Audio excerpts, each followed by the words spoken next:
Hi, this time I wanted to talk about something that serves as a sort of follow up or as a continuation to a video that I uploaded a few months back. It was called Combat in Role Playing Games as a storytelling device or something. I'm going to put the link to the video in the description below. It was a video suggested by Darren Nor, one of my viewers. Um, and in that video, I basically talked about the importance of combat in an adventure or an entire campaign, on how combat by itself tells a story, moves the plot forward, and goes in harmony with everything else in the adventure or the campaign. In that video, Marco from the Multiverso Distopico channel, I'm going to put a link to his channel in the description below, he mentioned something quite interesting. He said how combat revealed information about your adversaries, perhaps their plans or their background, their goals, things like that. So I kept thinking about that idea. I think it's quite interesting. I don't know if I will be able to capture the essence of Marco's idea. So I would like to share my own version or thoughts on that particular subject. Because combat reveals so much about your adversaries and allies. In this same video, I also want to talk about the importance of being descriptive or painting a clear picture of what your player character is doing during a combat situation. It could result not only in enhancements to the story and the theme, the overall adventure, campaign, etc. It also serves, it could have some important tactical advantages or even repercussions, or if the situation demands it, it could also result in a negative situation. It depends. Well, let's start with how combat reveals information. There are just so many aspects to battle and so many ways in which clues can be communicated to the intelligent observer. Maybe you have encountered an enemy or two forces of combatants fighting against each other. It could apply to any situation. Maybe they are attacking you, or maybe, like I said, you are a third party acting as a witness to this battle of swords, and you can discover so many things if you pay attention to the combatants. Let's start with the way on how they walk. If a warrior or any sort of combatant don't think that this is applied to a specific character class in role-playing games, it could be a druid, a cleric, a thief, etc. Or in a sci-fi game, it could be a soldier, psionic user, anything that you like. The way that that character walks or runs in the battlefield, in a combat situation, it tells you, it reveals so much about that character's environment, the sorts of areas that that character is used to or comfortable moving in. If a combatant walks with shortened steps, almost dragging each foot and keeping the sole of the foot completely on the ground, that is a good indication that that warrior usually moves in very wet and slippery environments. Maybe he moves in these wetlands or swamps, or maybe in some icy environment or terrain. So that character has probably learned how to fight, being mindful of not slipping and falling.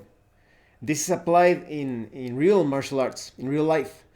Those of you that have studied the history and the methodology of different martial arts all over the world, both East and West, you will identify that many styles usually came to be as a result of the environment itself. So, like I said, if you see those characters dragging their feet in short steps, very walking almost like flat-footed, maybe they are usually walking in these very slippery areas. But what if a combatant is constantly acting quite jumpy, tiptoeing, fighting in a very agile way? That character probably comes from a very dry area. Perhaps if that character fights a sort of in a dervish style, he comes from the desert. Or maybe that character jumps around so much and it almost looks like with each step he's taking these really long steps as if he's moving through roots and not getting his foot tangled in some place. He comes from some sort of wild yet dry forested area. A bit similar to how some Celtic warriors would fight. So that tells you a lot about the environment of that particular combatant. Now, what about the sorts of weapons that they are using?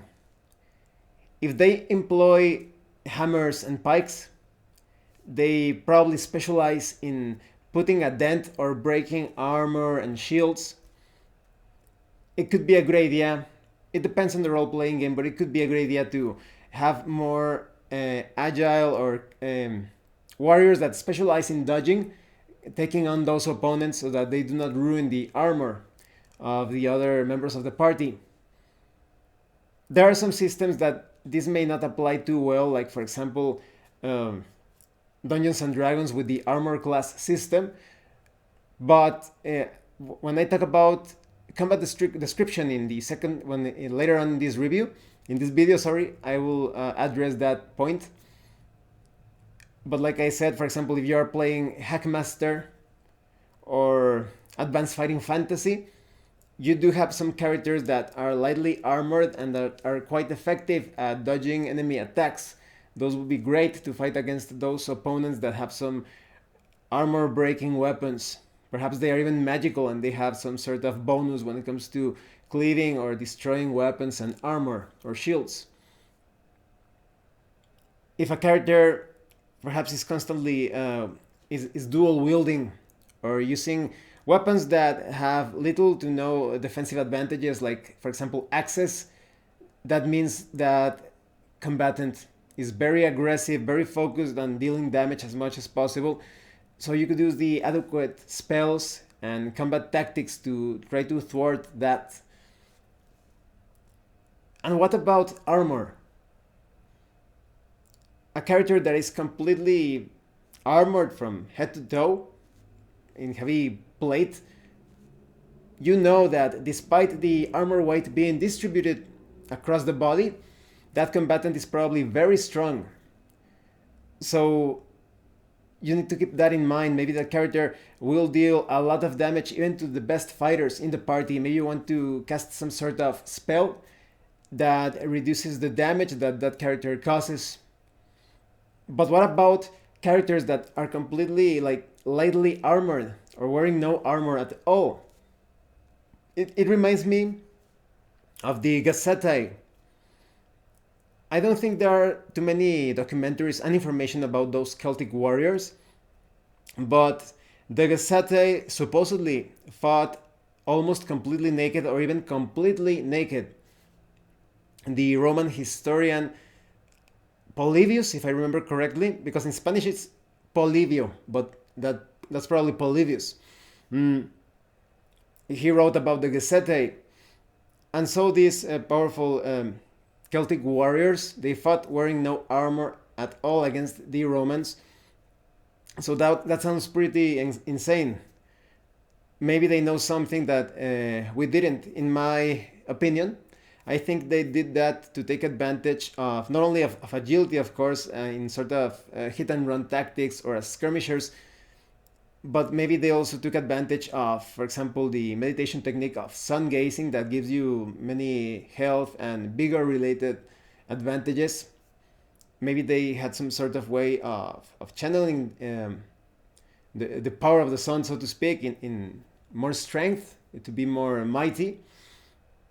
If you do not know what that meditation method is about, I'm going to put a link in the description below to how you can use that method for your own benefit. But like I said, that's just my opinion. But in a fantasy role-playing game, you can give all sorts of explanations. Maybe they have a very powerful version of the barbarian rage that makes it so that their skin becomes this incredibly tough hide. Or maybe they become insanely agile or fast when they are not wearing armor. Maybe they have used some natural pigments, such as like body war paint, and it has some sort of magical qualities that also reveals a lot about the opponent. And what about the uh, the colors that the combatant is wearing? That is the a sort of flag or battle standard or some insignia. It could reveal a lot about that character's origin, the kingdom that that character comes from or is fighting at the moment for, because maybe that's a mercenary and he's currently wearing the colors of a particular army or kingdom. That also reveals if that character is a potential ally or enemy. And what about spellcasting? Maybe a group of combatants have this sort of druids or clerics in the group or wizards, and the way that they cast those spells, they tell you a lot about their philosophy. Maybe their casters seem to draw power from the earth itself. And what happens to the ground around them when they do that? Maybe they actually need some very lush green environment around them to cast their spells. But if they do that, do they affect the surrounding land in some way? Maybe the plants and flowers and trees around them, they wither and die when they cast spells. Maybe they drain the land of its power, or maybe the land actually becomes stronger as they cast spells. But what if the characters, maybe they're also using certain sort of a specific element in their spells? Maybe fire mages need to cast those spells in desert type of areas, those ice mages and frost mages and such. They need a cold environment where that's when they are the most powerful or effective.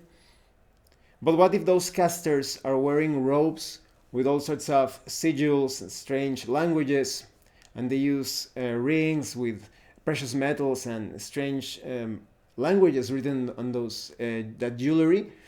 Maybe they treat magic more like as a sort of science.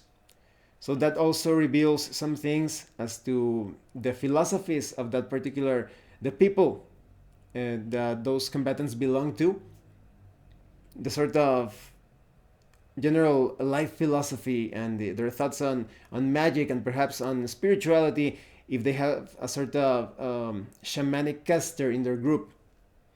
So all of that and more can tell you a lot about the warrior that you are fighting against or alongside, because they could be allies. Like I said, they could be fighting on the same side as you against another enemy. Or like I said, maybe your group is approaching this battle and you see two sides, and based on what you observe of each side of the battle, you could decide to join one of them or neither of them. So it could be critical in some situations. But like I said, using Marcus' comment as a sort of platform, I think combat does reveal a lot about a particular character or groups of characters. Now let's move onward to the next topic, which is the importance of description in battle. In role-playing games, I highly encourage that my players be as descriptive as possible when they are in any battle situation, and they should be rewarded and penalized accordingly.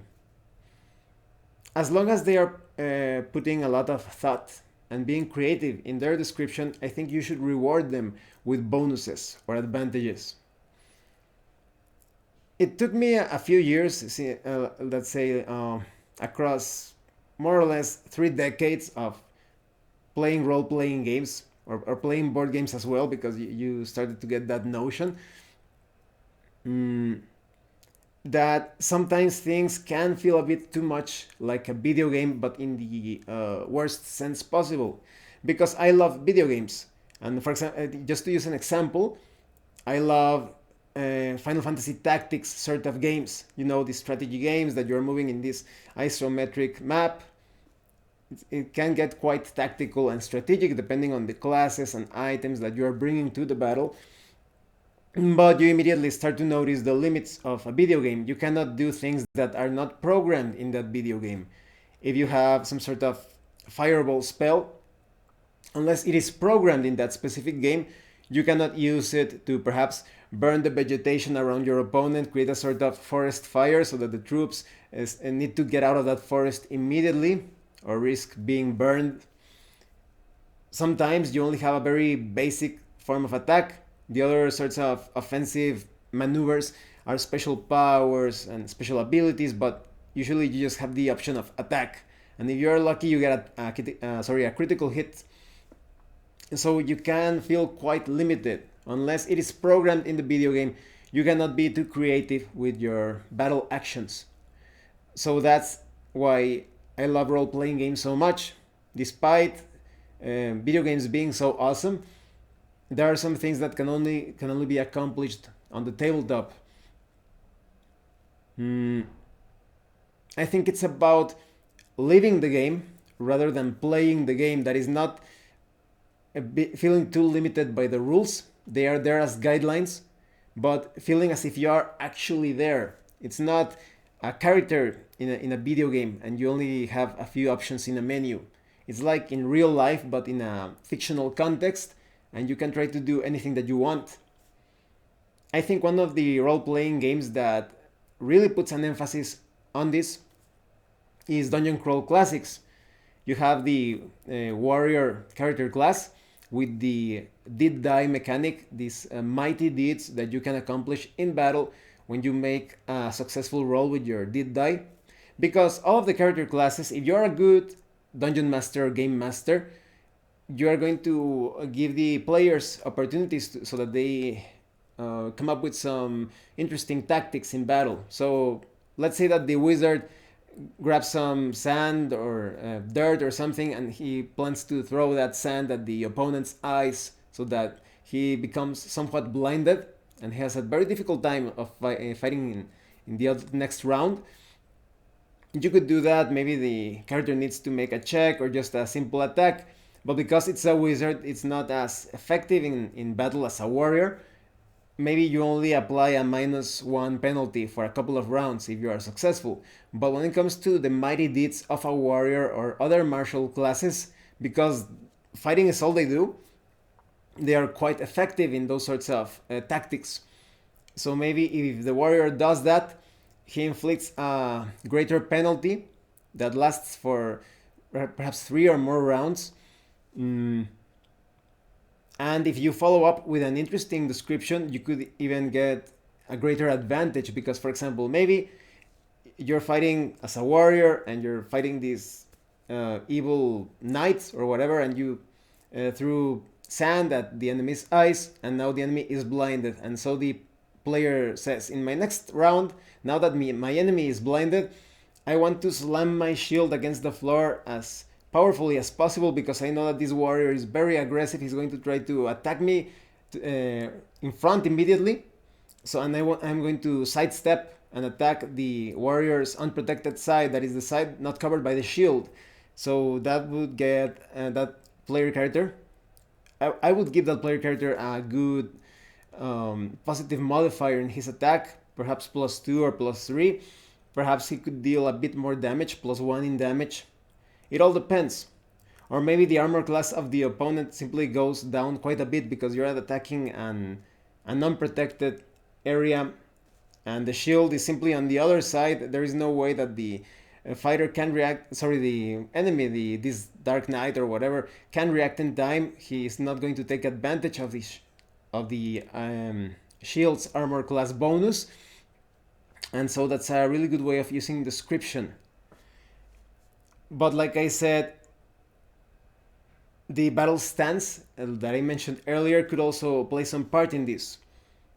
If you see that an opponent is very, let's say, very aggressive, like constantly attacking, leaning a bit forward too much, you know that maybe you can draw that opponent into some very tricky and dangerous situations.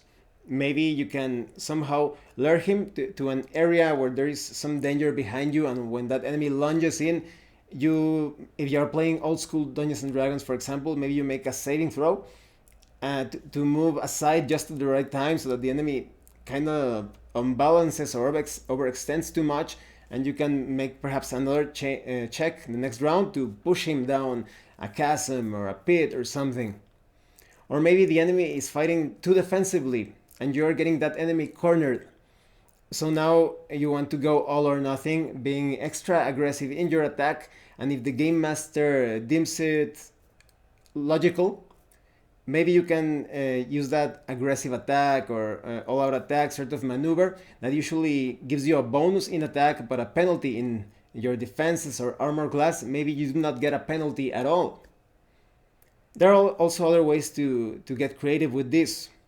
Maybe a player character says, well, I'm going to use my tower shield completely in front, playing it completely in a defensive way, so my enemy thinks that I'm just getting overwhelmed by his attacks and that I'm going to focus completely on defense. But at the last moment, I just want to swing my left arm with a powerful thrust and removing my shield completely.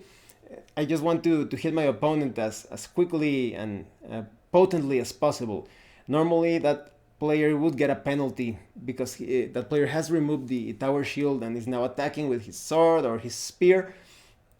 But because the description was so lively, so colorful, I will actually, in that specific case, perhaps remove the penalty. That is, he still gets the shield bonus because he was using it all the time, and then he does that quick movement where he strikes immediately, not giving the opponent a chance to recover himself or herself, and the strike is probably going to hit quite easily. So I really encourage that every time a player comes up with some colorful and intelligent description on how to fight, how the character is going to attack, perhaps taking advantage of any sort of gear or weapon, I highly encourage that you allow it and that you give some adequate bonuses. And if the character simply acts too recklessly, of course, you could add some penalties. Or if that character is too passive when he or she should be more aggressive, you could also apply some penalties. This could also come into play when it comes, like I told you, in armor. Maybe you are playing Dungeons and Dragons, be it old school or new school Dungeons and Dragons. If you want a character that is lightly armored to be effective in the front lines, he's not going to be as good as the completely armored fighter, but against, like I said, perhaps a slower enemy with some huge and damaging weapons, like I said, war hammers, those huge clubs. Maybe you're fighting an ogre of sorts, or some war pike. Any weapon that is perfect to create a dent or some sort of hole in armor and cause extra damage. If you use your lightly armored player character, perhaps after being successful at a saving throw, you could get a huge bonus because you are fighting that opponent with the adequate gear, so to speak. And if you have a long weapon, perhaps that's why Advanced Dungeons and Dragons 2nd Edition had all of those modifiers that if you're using this weapon, you strike first, this weapon is faster than this other one. Or like in Hackmaster, I really like those modifiers. They are quite realistic, in my opinion, within the fictional context. And if you are lightly armored, you could also perhaps try to jump over the opponent's shield while supporting yourself on the opponent's shield and striking downwards. Or if you have these like shin protectors or leg coverings, or maybe you are like a monk sort of character, because there are martial artists, of course, that can break some things quite easily with their bare legs and hands.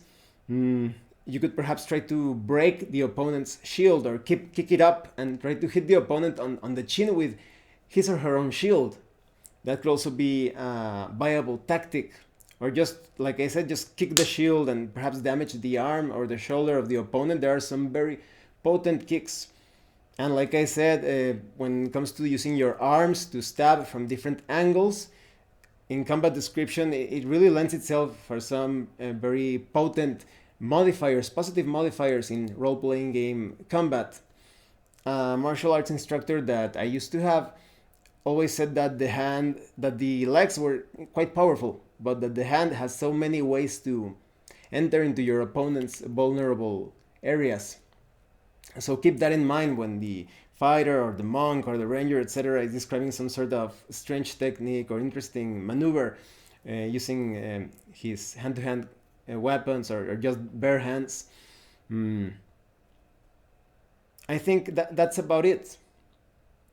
Well, I hope you found this information useful and entertaining. It was a very brief, more like a cursory look at these sorts of considerations. If you have any comments or questions or even better ideas, because like I said, there are so many possibilities when it comes to the information that you can gather from the enemy force or your allies, and any information that you can use against your enemy or in favor of your allies. It really could result in some significant modifiers, be it positive modifiers or penalties in combat. So I would love to hear your own ideas on descriptive combat, on the information that you can obtain from your enemies and allies. Please let me know in the comment section below, or make a video response, or whatever that you deem viable or fit for an explanation of your own ideas. Once again, thank you, and thank you so much to those that have been sending Drive-Thru RPG gift certificates to support the channel. If anyone else wants to further support the channel, the information how to do that will be in the description below. I'll see if this week I'll be able, I think I'll be able to bring out part 1 of solo co-op superhero skirmish game that is really cool. It feels a lot like a hybrid of role-playing game with war game. There are many things that remind you of role-playing games, but at the same time it's still a war game experience. So once again, thank you and see you later.